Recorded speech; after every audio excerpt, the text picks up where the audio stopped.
सुनिए। हाँ बोलिए। घोष बाबू की शूटिंग कहाँ हो रही है? शूटिंग तो अंदर हो रही थी लेकिन अभी पैकअप हो गया। पैकअप हो गया? प्रतिमा जी है? हाँ अंदर। कहाँ? रूम में मिलेंगे आप।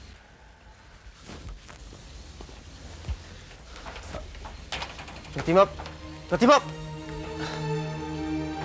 मैं जानता हूँ पापा की वजह से तुम्हें बहुत तकलीफ पहुंची है।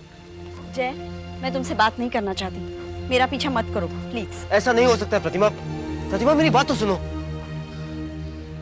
मैंने फैसला कर लिया है। कैसा फैसला?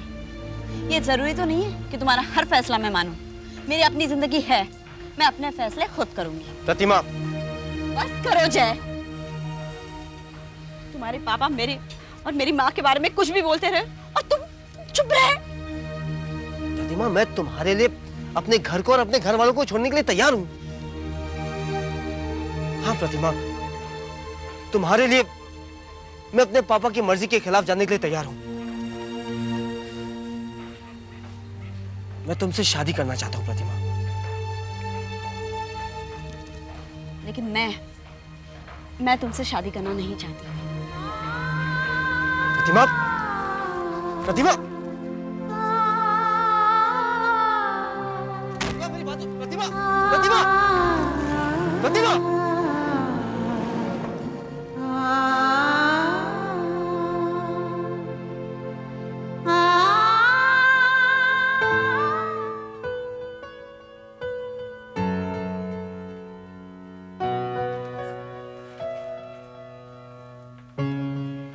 नमस्कार।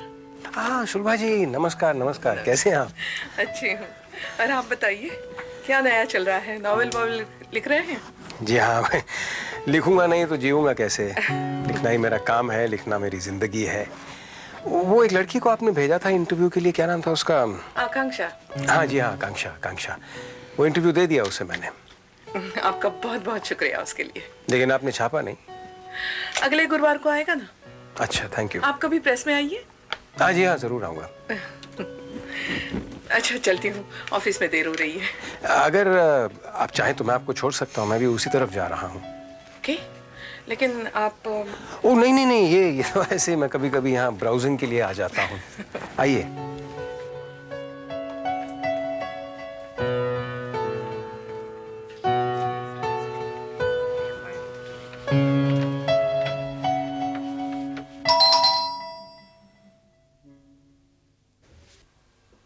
अरे निलय बाबू, बहुत दिनों बाद। यार कब से आना चाह रहा था, पर रिहर्सल शुरू की है नए नाटक की। मुबारक हो। अरे पर बात क्या है, आज तुम जूते वगैरह पहने पर ऑफिस नहीं गए? आज ऑफिस जाने का मूड नहीं है। हाँ, टाइगर सक्सेना ने परेशान कर दिया है,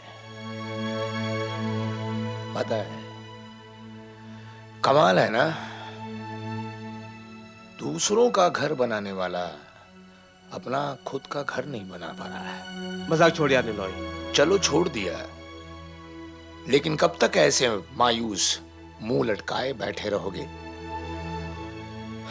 मेरे समझ में नहीं आ रहा कि मैं क्या करूं। डिसीजन, फैसला, निर्णय लेना होगा यार। अगर अंकल यही चाहते कि ये शादी ना हो तो कुछ नहीं हो सकता है। मेरी जिंदगी उनकी मोहताज नहीं है। उनके चाहने या ना चाहने से कोई फर्क नहीं पड़ता। मतलब मैं प्रतिमा के बिना नहीं रह सकता। After all I love her. Fair, पर उसके साथ रहने के लिए तुम्हें क्या करना होगा जानते हो ना तुम? जानता हूं। उनके डिसीजन के खिलाफ जाना होगा ना। तुम जा सकोगे? क्यों नहीं, आखिर मेरी जिंदगी का सवाल है। मैं प्रतिमा के अलावा किसी और लड़की के बारे में सोच भी नहीं सकता।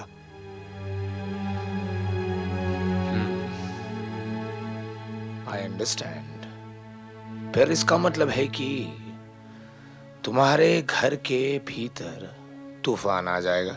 और अगर मैं प्रतिमा के साथ नहीं रह सका तो मेरी जिंदगी में तूफान आ जाएगा। इसका मतलब है तुम प्रतिमा को छोड़ नहीं सकते। किसी भी कीमत पर नहीं। Fine, then why waste time? उठो, चलते हैं बांद्रा कोर्ट। उसकी जरूरत नहीं है। बगैर शादी के हम एक दूसरे के साथ भी तो रह सकते हैं। हमारा संबंध किसी रबर स्टैम्प का मोहताज नहीं है।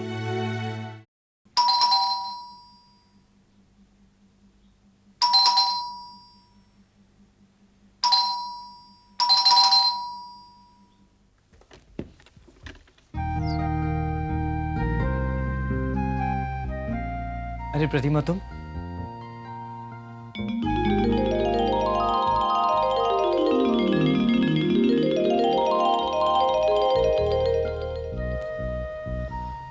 नीलुआ कह रहा था तुम मुझसे बात करना चाहते हो। अंदर आओ ना।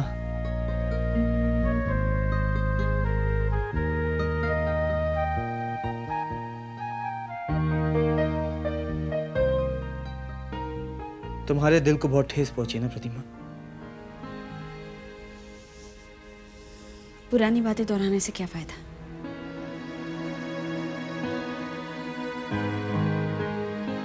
मेरे पिताजी ऐसे हैं प्रतिमा। बचपन से लेकर आज तक हमने उनकी कोई बात नहीं टाली है, इसलिए उनकी जिद बढ़ती गई है। वो वही करते जो उनका दिल चाहता है। तुम मेरे और तुम्हारे रिश्ते की बात करो जय। मैं वहीं पर आ रहा हूं। तुम जानते हो प्रतिमा, मैं फाइटर पायलट बनना चाहता था, लेकिन मेरे पिताजी ने इनकार कर दिया। आज भी जब मैं आकाश में फाइटर प्लेन उड़ता देखता हूं तो दिल में दबा दर्द उभर आता है। जय, इस बात का हमारे रिश्ते से क्या लेना देना है?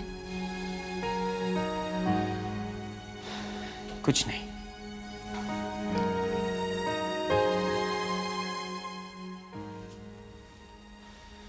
मैं सिर्फ ये कहना चाहता हूं कि बचपन से लेकर आज तक मैंने अपने पिताजी की हर जायज या नाजायज बात को माना है, लेकिन अब नहीं।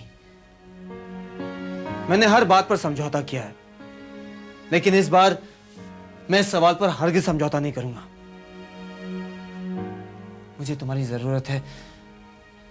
मैं तुम्हारे बिना नहीं रह सकता प्रतिमा। मैं भी तुम्हारे बिना नहीं रह सकती।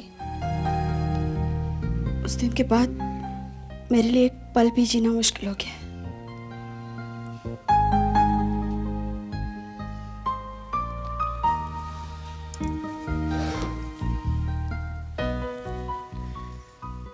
जब हम एक दूसरे के बिना नहीं रह सकते तो एक दूसरे से दूर क्यों रहे? प्रतिमा, हमें एक साथ रहना चाहिए। और शादी? शादी तो एक रस्म है, और रस्म से ज्यादा जरूरी मन का बंधन है जो हमें पास लाता है। मुझे तुम्हारी जरूरत है प्रतिमा। मुझे भी।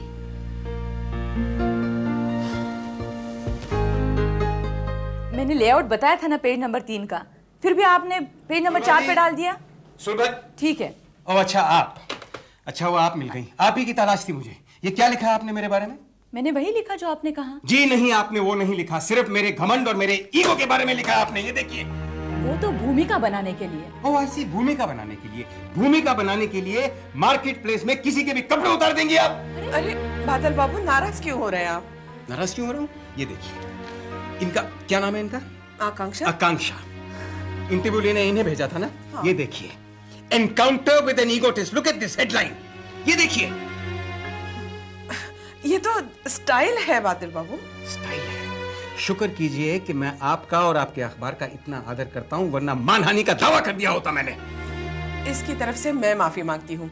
आप माफी मांगने की कोई जरूरत नहीं है। कोई जरूरत नहीं है सुलभा जी। नमस्कार नमस्कार।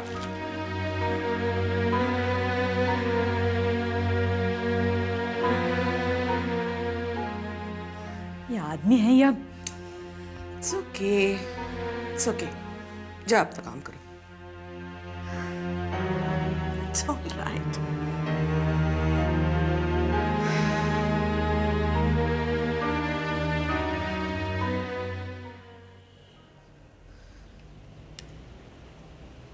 बेटी, हालात बड़े अजीब से हो गए हैं। मैं ये जानता हूँ कि तुम मैच्योर हो गई हो, बड़ी हो गई हो, अच्छे बुरे की समझ है तुम्हें। ना जाने फिर भी मुझे मेरी समझ में नहीं आ रहा मैं क्या करूं। बेटी, अगर तुम कहो तो मैं जय के पिता से जाके बात करूं, उन्हें समझाने की कोशिश करूं। नहीं नहीं नाना, मैं नहीं चाहती कि मेरी वजह से आपको कहीं जलील होना पड़े। बेटी, नाना पाटिल एक बाप भी है। बाप अपनी बेटी की खुशी की खातिर कुछ भी सह सकता है। नहीं नाना, आप और माँ दोनों में से कोई भी नहीं जाएगा उस घर में। मैंने और जय ने मिलकर एक रास्ता ढूंढने की कोशिश की है। हम दोनों एक साथ रहेंगे। शादी से पहले?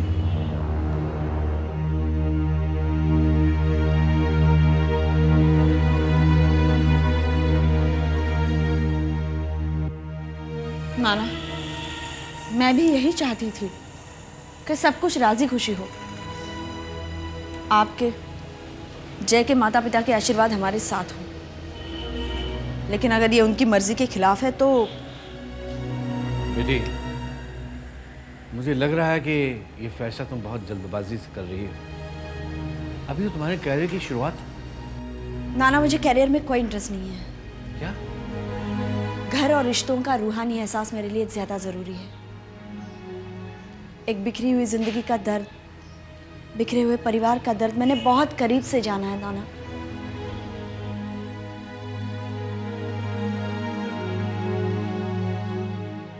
नाना, मैं तो बस चाहती हूँ कि मेरा एक छोटा सा परिवार हो, एक अपना घर, बच्चे। बेटी, मैं ये मानता हूँ कि मेरे और सुलभा के अलगाव, सेपरेशन ने तुम्हें बहुत तकलीफ दी है, बहुत दुख दिए है।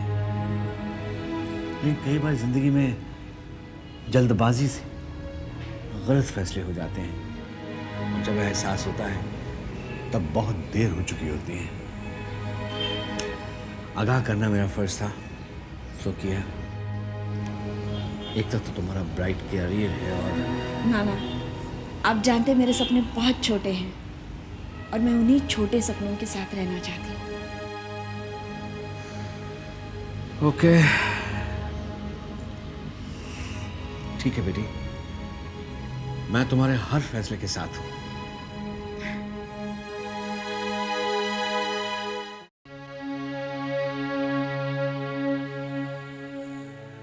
तो तुमने फैसला कर लिया है, तुम और जय साथ रहोगे। अच्छा हुआ जय तुम आ गए। प्रतिमा बता रही थी तुम दोनों ने साथ रहने का फैसला कर लिया है। जी आंटी,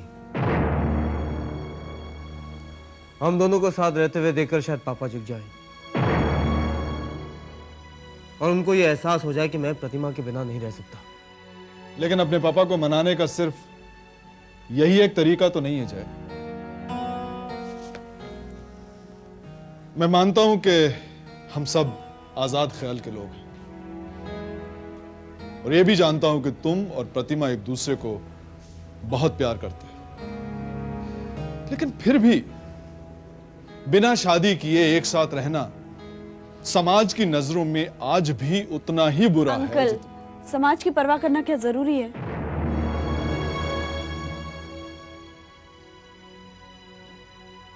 अच्छा सवाल है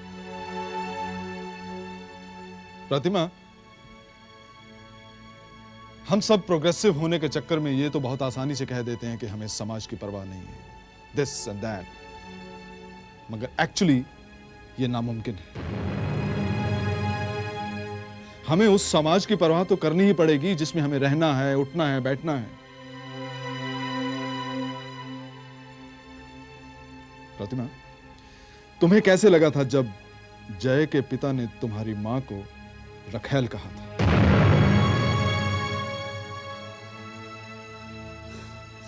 मैंने खुद को कैसे कंट्रोल किया मैं ही जानती हूँ। तो क्या तुम चाहती हो कि लोग तुम्हें भी वैसा ही कुछ कहें? अमोल जो कह रहा है वो बहुत सही है बेटे। तुम दोनों का प्यार पवित्र है, मैं जानती हूँ। तुम दोनों के साथ रहने पर भी मुझे कोई एतराज नहीं है। फिर भी कुछ सवालों के बारे में पहले ही सोच लिया जाए तो बेहतर है।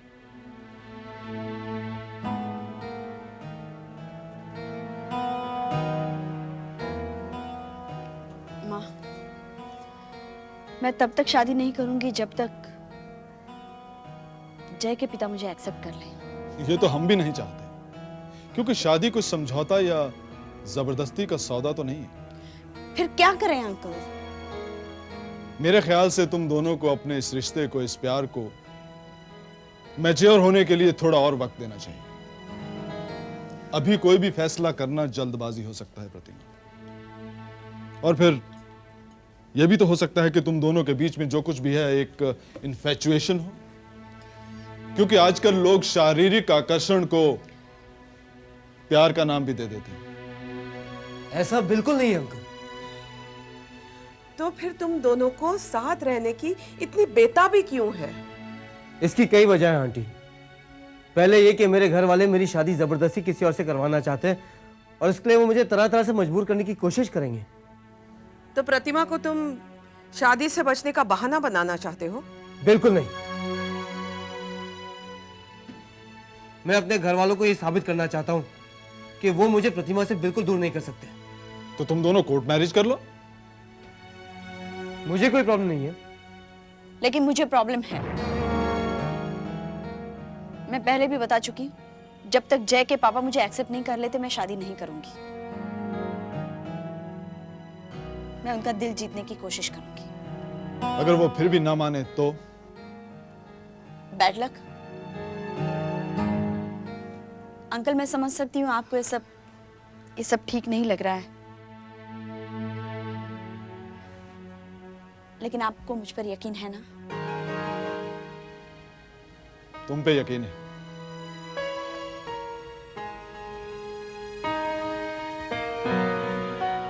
अमोल, मुझे लगता है हमें अपनी बच्ची पर भरोसा करके फैसला उसी के ऊपर छोड़ना चाहिए। तुम दोनों बहुत बड़ा रिस्क लेने जा रहे हो प्रतिमा। तुम्हें हर कदम बहुत ही सोच समझकर और सावधानी से रखना होगा, क्योंकि हर पल तुम्हें समाज की सवालिया निगाहों का सामना करना पड़ेगा। आप हमारे साथ हैं ना? हम तो तुम्हारे साथ हैं, लेकिन जिंदगी में कुछ लड़ाइयां इंसान को खुद ही लड़नी पड़ती हैं बेटा।